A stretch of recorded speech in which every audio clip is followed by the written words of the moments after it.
Atos 23. E pondo Paulo os olhos no conselho, disse: Homens irmãos, até o dia de hoje tenho andado diante de Deus com toda a boa consciência. Mas o sumo sacerdote Ananias mandou aos que estavam junto dele que o ferissem na boca. Então Paulo lhe disse: Deus te ferirá, parede branqueada. Tu estás aqui assentado para julgar-me conforme a lei, e contra a lei me mandas ferir? E os que ali estavam disseram: Injúrias o sumo sacerdote de Deus. E Paulo disse: Não sabia, irmãos, que era o sumo sacerdote, porque está escrito: Não dirás mal do príncipe do teu povo. E Paulo, sabendo que uma parte era de saduceus e outra de fariseus, clamou no conselho: Homens irmãos, eu sou fariseu, filho de fariseu. No tocante à esperança e ressurreição dos mortos, sou julgado. E havendo dito isto, houve dissensão entre os fariseus e saduceus, e a multidão se dividiu.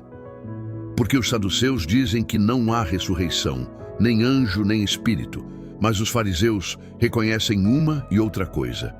E originou-se um grande clamor, e levantando-se os escribas da parte dos fariseus, contendiam, dizendo: Nenhum mal achamos neste homem, e se algum espírito ou anjo lhe falou, não lutemos contra Deus.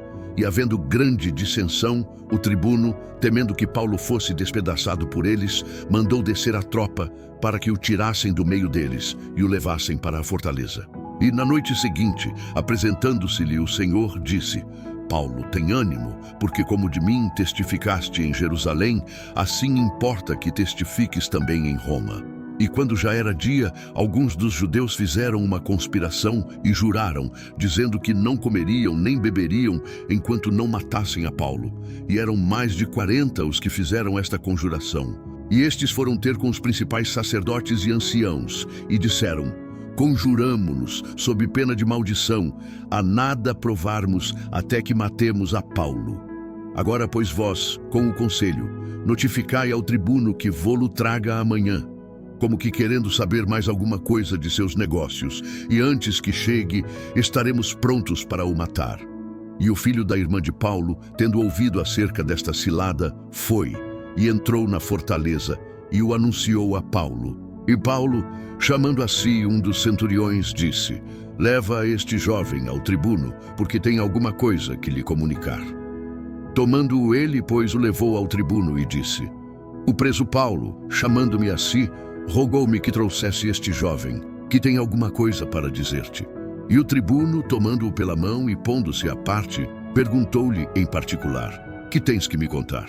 E disse ele: Os judeus se concertaram rogar-te que amanhã leves Paulo ao conselho, como que tendo de inquirir dele mais alguma coisa ao certo. Mas tu não os creias, porque mais de 40 homens de entre eles lhe andam armando ciladas, os quais se obrigaram, sob pena de maldição, a não comer nem beber até que o tenham morto, e já estão preparados, esperando de ti promessa. Então o tribuno despediu o jovem, mandando-lhe que a ninguém dissesse que lhe havia contado aquilo. E chamando 2 centuriões, lhes disse: Aprontai para as 3 horas da noite 200 soldados, e 70 de cavalaria, e 200 arqueiros para irem até Cesareia, e aparelhai animais, para que, pondo neles a Paulo, o levem salvo ao presidente Félix. E escreveu uma carta, que continha isto: Cláudio Lísias a Félix, potentíssimo presidente, saúde. Esse homem foi preso pelos judeus, e estando já a ponto de ser morto por eles, sobrevim eu com a tropa, e o livrei, informado de que era romano. E querendo saber a causa por que o acusavam, o levei ao seu conselho. E achei que o acusavam de algumas questões da sua lei, mas que nenhum crime havia nele digno de morte ou de prisão. E sendo-me notificado que os judeus haviam de armar ciladas a esse homem, logo te enviei, mandando também aos acusadores que perante ti digam o que tiverem contra ele. Passa bem. Tomando, pois, os soldados a Paulo, como lhe fora mandado, o trouxeram de noite a Antipátride. E no dia seguinte, deixando aos de cavalo irem com ele, tornaram à fortaleza.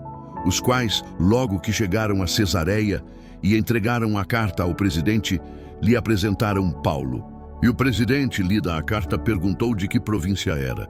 E sabendo que era da Cilícia, disse: Ouvir-te-ei, quando também aqui vierem os teus acusadores. E mandou que o guardassem no pretório de Herodes.